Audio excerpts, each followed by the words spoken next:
ఒక హైవే నిర్మాణం కోసం తవ్వుతుంటే అక్కడ బయటపడిన కొన్ని ఎముకలు ఒక పోలీస్ ఆఫీసర్ని ఇంత పెద్ద మిస్టరీలోకి లాగుతాయని అతను కూడా ఊహించడు.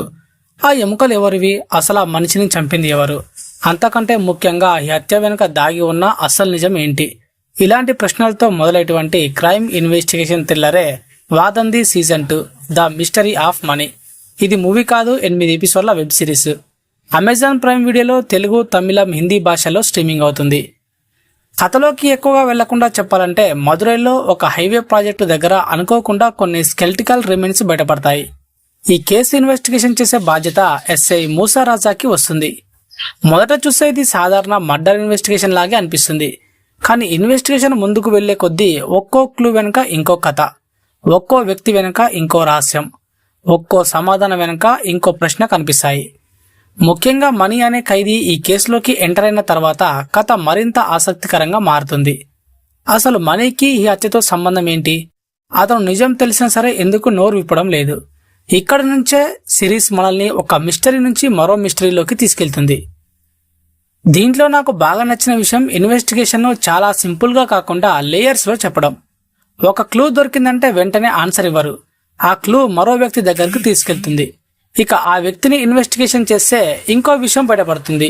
అలా కథ ముందుకు వెళ్లే కొద్దీ మనకి కూడా అసలు నిజమేంటి అనే క్యూరియాసిటీ పెరుగుతూ ఉంటుంది. ఇక శశికుమార్ చేసిన మూసరాజా పాత్ర కూడా చాలా న్యాచురల్ గా ఉంటుంది.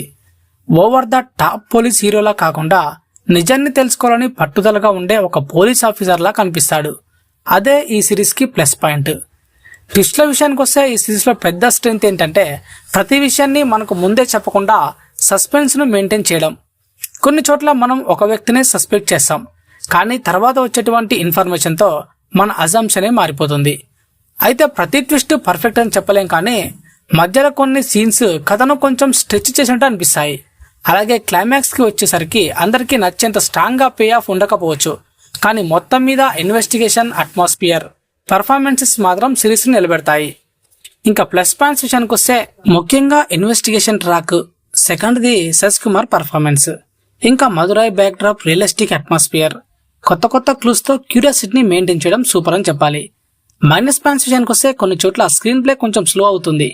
8 ఎపిసోడ్స్ కి బదులు ఇంకాస్త క్రిస్పీగా ఉంటే ఇంకా బాగుండేది అనే ఫీలింగ్ అయితే కొన్ని సందర్భాల్లో వస్తుంది. అలాగే చివరి భాగంలో కొన్ని విషయాలకు ఇంకాస్త స్ట్రాంగర్ ఎక్స్ప్లెనేషన్ ఉంటే ఇంపాక్ట్ మరింత పెరిగేది. మరి ఫ్యామిలీతో కలిసి చూడొచ్చు అంటే ఇది ఫ్యామిలీ ఎంటర్టైనర్ అయితే కాదు. Crime, murder, disturbing visuals, adult references మరియు స్ట్రాంగ్ లాంగ్వేజ్ తో ఉండటంతో పిల్లలతో కలిసి చూడడం మాత్రం అస్సలు రికమెండ్ చేయలేం.